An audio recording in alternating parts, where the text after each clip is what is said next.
Hello everyone, welcome to my channel. आज मैं discuss करूंगा इंट्रोडक्शन टू मैकेनिकल इंजीनियरिंग। सबसे पहले आज मैं डिस्कस करेंगे कि मैकेनिकल इंजीनियरिंग क्या होता है और इसमें मैकेनिकल इंजीनियरिंग में कौन कौन से सब्जेक्ट हम लोग स्टडी करते हैं और इसका होल सिलेबस जो राजस्थान टेक्निकल यूनिवर्सिटी में जो क्वेश्चन आते हैं और उसका जो सिलेबस जो डिजाइन किया हुआ है, तो आज मैं उसके बारे में सिलेबस भी डिस्कस करूंगा कि किस तरीके से क्वेश्चन आते हैं और उसका क्या सिलेबस है। स्टूडेंट्स, ये बहुत ही इंपॉर्टेंट वीडियो है, आप इस वीडियो में लास्ट तक बने रहिए। और अभी तक हमारे चैनल को आपने सब्सक्राइब नहीं किया है तो चैनल को सब्सक्राइब कर ले और नोटिफिकेशन ऑन कर ले। सबसे पहले हम लोग समझते हैं कि मैकेनिकल इंजीनियरिंग होता क्या। ये सबसे ओल्डेस्ट ब्रांच है mechanical engineering. It is the oldest branch of engineering which include the core understanding of mechanics, dynamics, thermodynamics, refrigeration and air conditioning, internal combustion engine, mechanical machine design। इसके अंदर हम लोग different types of study करते हैं subject में mechanical engineering के अंदर। Mechanical engineering is associated with other engineering such as aerospace engineering, automobile engineering, industrial engineering, metallurgical engineering, chemical engineering. Different fields के अंदर मैकेनिकल इंजीनियरिंग की जो स्टूडेंट्स होते हैं वो वर्क करता है। अब हम बात करते हैं कि द सब्जेक्ट, इसके अंदर हम लोग कौन कौन से सब्जेक्ट स्टडी करते हैं। तो बहुत सारे डिफरेंट हम लोग इसके अंदर सब्जेक्ट स्टडी करते हैं मैकेनिकल इंजीनियरिंग के अंदर। जैसे हम अभी बात करते हैं आरएसी का, रेफ्रिजरेशन एंड एयर कंडीशनिंग, बहुत ही इंपॉर्टेंट है और ये सब्जेक्ट है मैकेनिकल के जो स्टूडेंट्स हैं। आईसी इंजन है, इंटरनल कंबशन इंजन, ये भी एक सब्जेक्ट है। थर्मोडायनेमिक्स, थर्मोडायनेमिक्स ये भी एक सब्जेक्ट है। इसके बाद हम लोग इसके material science, material science, power transmission,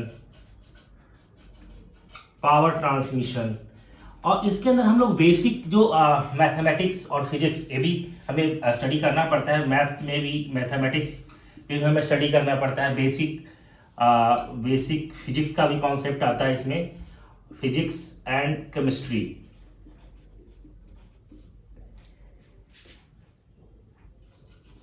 chemistry का भी हमें इसके अंदर हम लोग स्टडी करते हैं। कैड हो गया, कंप्यूटर एडेड डिजाइनिंग के बारे में स्टडी करते हैं। कैम हो गया, कंप्यूटर एडेड मैन्युफैक्चरिंग के बारे में भी हमें स्टडी करना पड़ता है। सीम हो गया, कंप्यूटर इंटीग्रेटेड मैन्युफैक्चरिंग सिस्टम के बारे में हमें इंजीनियरिंग करना पड़ता है। डिफरेंट सब्जेक्ट्स हैं इसके अंदर हम लोग स्टडी करते हैं। बहुत सारे हैं। मैं अगर बात करूँ तो फ्लूइड मैकेनिक्स के बारे में भी हमें इसके अंदर, फ्लूइड मैकेनिक्स एटीसी कर देता हूँ। बहुत सारे सब्जेक्ट्स हैं इसके अंदर, और भी सब्जेक्ट्स हैं जो हम लोग मैकेनिकल इंजीनियरिंग के अंदर स्टडी करते हैं। अब मैं बात करता हूँ स्टूडेंट्स के, इसके अंदर जो सिलेबस जो डिजाइन किया हुआ है, इसके अंदर जो राजस्थान टेक्निकल यूनिवर्सिटी के अंदर जो सिलेबस जो डिजाइन किया हुआ है वो टोटल 6 पार्ट के अंदर डिवाइड किया हुआ है। ठीक है, तो आज हम स्टेप बाय स्टेप समझते हैं कि है ना सिलेबस के अंदर कौन कौन से टॉपिक है इसके अंदर हम लोग कवर करते हैं। तो आइए हम लोग देखते हैं। अब मैं बात करता हूँ सिलेबस के बारे में। तो इसके अंदर 6 पार्ट के अंदर है और अभी मैं जो पार्ट 1 की बात कर रहा हूँ, पार्ट फर्स्ट के अंदर इसमें जो आएगा फंडामेंटल स्टडी करना है। फंडामेंटल पार्ट्स के अंदर हमें जो स्टडी करना है, कॉन्सेप्ट ऑफ मैकेनिकल इंजीनियरिंग, या इसको आप ऐसे लिखिए, इसको introduction to mechanical engineering, introduction to mechanical engineering. Concept of thermal engineering, concept of thermal engineering. इसमें थर्मल इंजीनियरिंग में हमें बेसिक स्टडी करना है और ये जनरली डेफिनेशन टाइप क्वेश्चन पूछे जाते हैं यहां से। मैकेनिकल मशीन डिजाइन,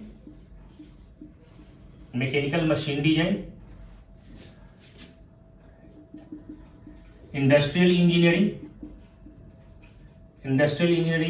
यहां से भी क्वेश्चन पूछे जाते हैं। इसका स्कोप क्या है इंडस्ट्रियल इंजीनियरिंग का।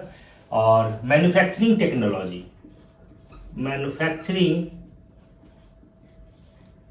Technology,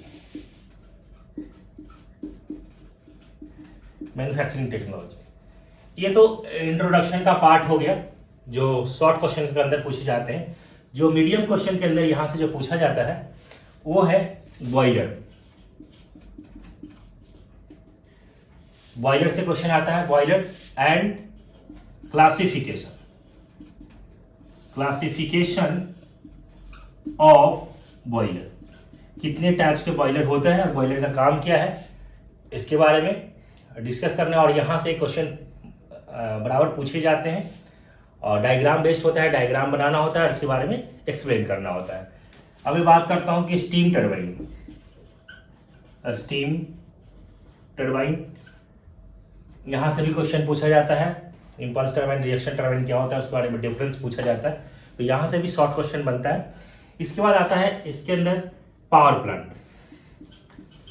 power plant, power plant according to जो सिलेबस है, जो राजस्थान टेक्निकल यूनिवर्सिटी के जो स्टूडेंट्स के लिए जो डिजाइन किया हुआ है, यहाँ पे 5 प्लांट्स पढ़ना है आपको।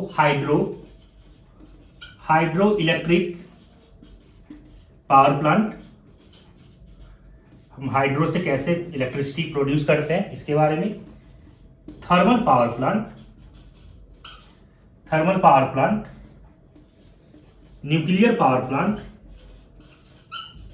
Nuclear power plant, gas turbine power plant, gas turbine power plant, diesel, fourth है। फिफ्थ जो है इसके अंदर मैं यहां लिख देता हूं diesel power plant, diesel power plant. तो टोटल 5 प्लांट है जो पावर प्लांट के अंदर जो क्वेश्चन पूछे जाते हैं और जनरली यहां से क्वेश्चन आता ही आता है और ये भी मीडियम या लॉन्ग क्वेश्चन के अंदर यहां से पूछे जाते हैं। तो पार्ट ए के अंदर ये टोटल सिलेबस कवर हो गया। अब मैं बात करता हूं part B. Part B, part B के अंदर जो क्वेश्चन पूछा जाता है स्टूडेंट्स, इसमें 2 पार्ट में होता है, पंप एंड आईसी इंजन। इसमें क्या आता है, इसके अंदर जो कवर करता है pump and IC engine. 2 part में होता है। पंप से जो रिलेटेड क्वेश्चन पूछा जाता है, 2 तरीके का पंप होता है, application and working of centrifugal pump and reciprocating pump. जो हम लोग इरिगेशन सिस्टम में जो यूज करते हैं, जो खेतों में जो यूज करते हैं, वो सेंट्रीफ्यूगल पंप होता है और जो हैंड पंप जो यूज करते हैं वो रेसिप्रोकेटिंग पंप होता है। तो वो कैसे काम करता है, उसका क्या लेआउट होता है, उसके बारे में एक्सप्लेन करना होता है। तो इसके अंदर 2 पूछा जाता है कि application and working of centrifugal pump, centrifugal pump. और सेकेंड इसके अंदर पूछा जाता है application and working of reciprocating pump, reciprocating pump. 2 तरीके का पंप आता है, पंप से जो डिजाइन किया होता है। अब मैं बात करता हूं IC engine. IC engine, IC engine से जो क्वेश्चन पूछे जाते हैं, engine generally there are 2 types of engine, एक होता है आईसी इंजन, दूसरा होता है ईसी इंजन। आईसी इंजन क्या होता है कि the combustion takes place inside the engine cylinder. जो इंजन होता है, इंजन के अंदर में ही क्या होता है, कंबशन होता है, और कंबशन होने से जो हमें हीट एनर्जी मिलता है, उसी हीट एनर्जी को मैकेनिकल एनर्जी में कन्वर्ट करता है, मैकेनिकल वर्क के अंदर है ना, कन्वर्ट करता है। तो ये आईसी इंजन कहलाता है। ईसी इंजन क्या होता है कि the combustion takes place outside the engine cylinder, that is called EC engine, external combustion engine. लेकिन वो हमारे अकॉर्डिंग टू सिलेबस नहीं है। फर्स्ट ईयर के अंदर जो सिलेबस जो डिजाइन किया हुआ है इसके अंदर, तो हमें आईसी इंजन के बारे में जो स्टडी करना है कि component of IC engine, components कौन कौन से होता है, कंपोनेंट्स ऑफ आईसी इंजन, और इसके बारे में वर्किंग स्टडी करना है, working of 2 stroke 4 stroke petrol engine and diesel engine. Working of 2 stroke and 4 stroke engine, 2 stroke and 4 stroke engine. अब इसमें जो हम लोग स्टडी करेंगे, 2 stroke petrol engine, diesel engine, 4 stroke petrol engine और डीजल इंजन, या इसी को हम लोग बोलते हैं डिफरेंस भी पूछता है कि what is the difference between SI engine and CI engine. SI engine spark ignition engine, that means petrol engine, और सीआई इंजन मतलब कंप्रेशन इग्निशन है, दैट इज डीजल इंजन। तो ये भी यहाँ से क्वेश्चन पूछे जाते हैं। तो कंपोनेंट्स कौन कौन से हैं और इसका वर्किंग कैसे काम करता है, तो इसके बारे में हमें आईसी इंजन में डिस्कस करना है। अब मैं बात करता हूं पार्ट सी। पार्ट सी के अंदर जो आता है refrigeration and air conditioning. Refrigeration and air conditioning. Refrigeration and air conditioning. Refrigeration में जो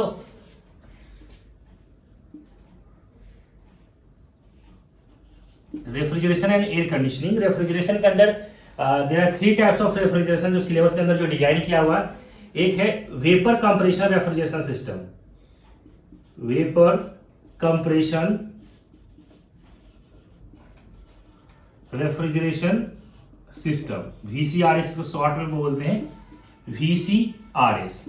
और ये जो हम लोग जो डोमेस्टिक जो फ्रिज जो यूज करते हैं, घर में जो यूज करते हैं, वो VCRS पे ही काम करता है। और जनरली बराबर ये क्वेश्चन पूछे जाते हैं कि explain the working of vapour compression refrigeration system. तो ये बहुत ही इंपॉर्टेंट है स्टूडेंट्स, VCRS। और सेकेंड है वेपर एब्जॉर्प्शन, वेपर एब्जॉर्प्शन,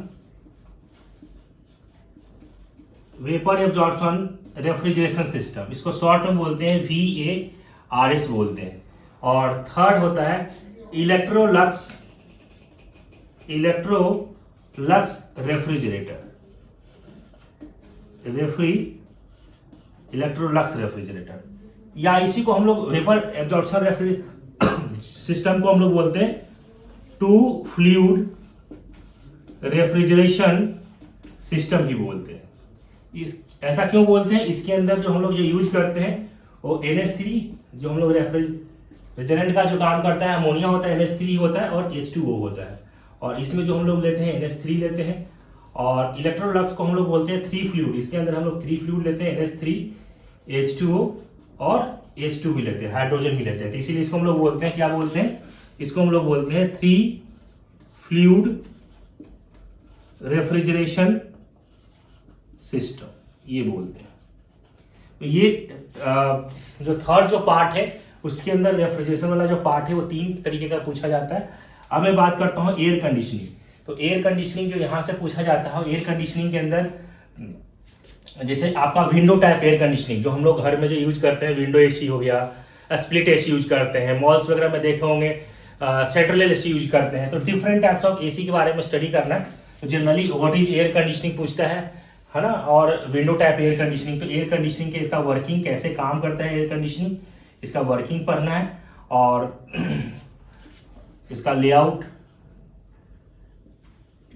कैसे काम करता है, ठीक है। तो इसके बारे में विंडो, इसके बारे में जैसे विंडो एयर कंडीशनिंग हो गया, स्प्लिट एयर कंडीशनिंग हो गया, है ना, सेंट्रल एयर कंडीशनिंग हो गया। तो different types of air conditioning के बारे में स्टडी करना है।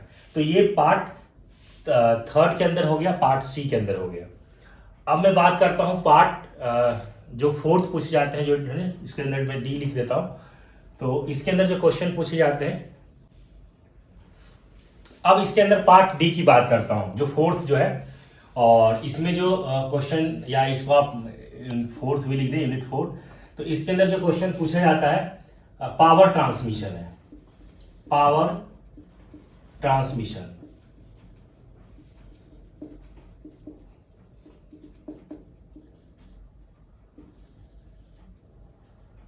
पावर ट्रांसमिशन, पावर ट्रांसमिशन के अंदर जो आपको टाइप्स ऑफ बेल्ट, कितने तरीके का बेल्ट होता है ना, कौन कौन से मटेरियल का बना हुआ होता है, उसके बारे में स्टडी करना होता है। गियर ड्राइव के बारे में स्टडी करना है, एंड रोप ड्राइव के बारे में स्टडी करना है, रोप ड्राइव। तो डिफरेंट टाइप्स ऑफ बेल्ट के बारे में स्टडी करना। और यहाँ से स्टूडेंट्स जनरली ये न्यूमेरिकल पोर्शन भी पूछा जाता है पावर ट्रांसमिशन से, और यहाँ से डेरिवेशन भी क्वेश्चन पूछा जाता है।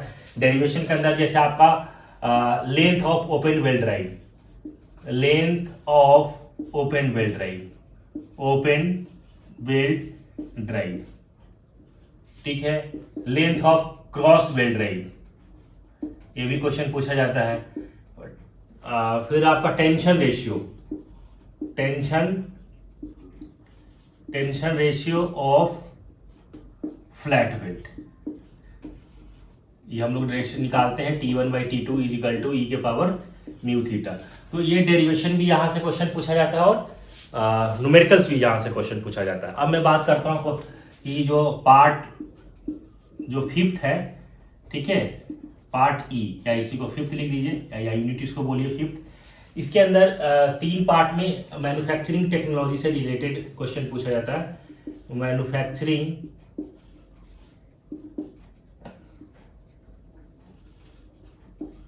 टेक्नोलॉजी, यहां से 3 पार्ट के अंदर क्वेश्चन पूछा जाता है। Metal casting process, metal casting process, metal casting process में हम लोग मेटल को कैसे मेल्ट करके और उसको हम अलग शेप देते हैं कैविटी तैयार करके, और जो कैविटी हम लोग बनाते हैं उस कैविटी के अंदर मोल्टेन मेटल को डालते हैं। कास्टिंग क्या होता है? Casting is a manufacturing process in which the molten metal is poured into the mold and then allowed to solidify. The solidified part is known as casting.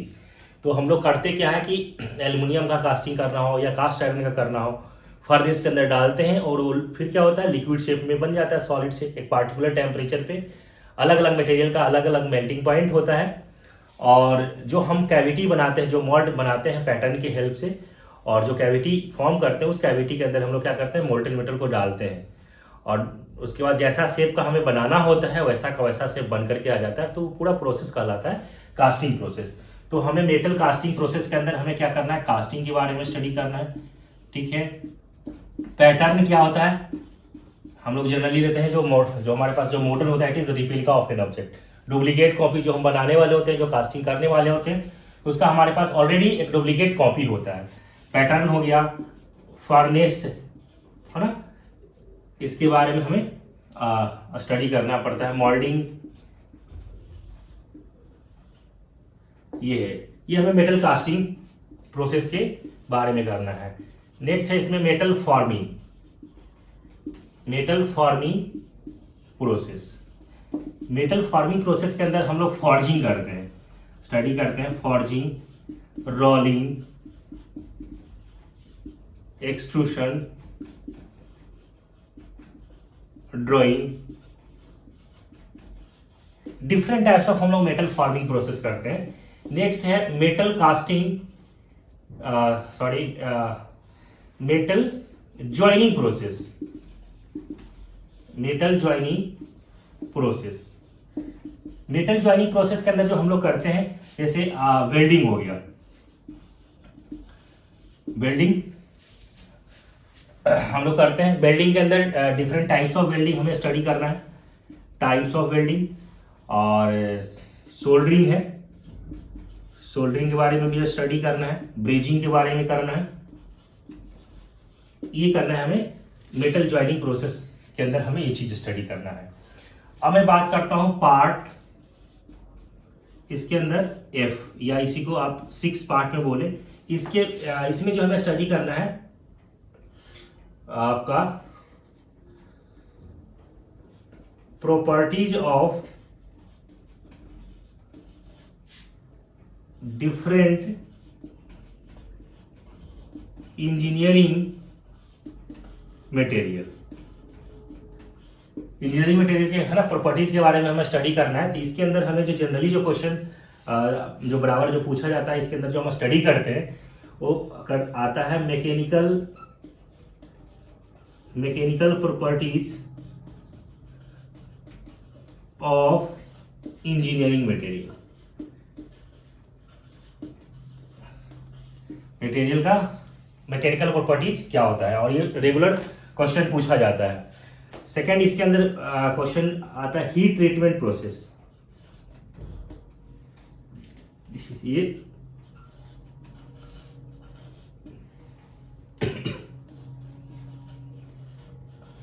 Heat treatment process. तो इसके अंदर जो question part जो 6 है, part 6 के अंदर है ना properties of different engineering material and heat treatment के बारे में स्टडी करना है। इसमें हीट ट्रीटमेंट यहाँ पे भी लिख दें, हीट ट्रीटमेंट। तो इसके बारे में दो पार्ट में करना है, mechanical properties of engineering material और हीट ट्रीटमेंट प्रोसेस। इसके अंदर डिफरेंट टाइप्स ऑफ प्रोसेस है हीट ट्रीटमेंट के अंदर, तो ये हमें स्टडी करना है। तो टोटल ये जो मैकेनिकल इंजीनियरिंग के स्टूडेंट जो सिलेबस जो डिजाइन किया हुआ है टोटल 6 पार्ट के अंदर है, या 6 आप यूनिट इसको बोले।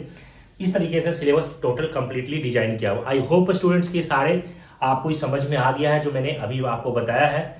अगर आपको समझ में आ गया तो हमारे चैनल को सब्सक्राइब कर ले और नोटिफिकेशन को ऑन कर ले। Thank you.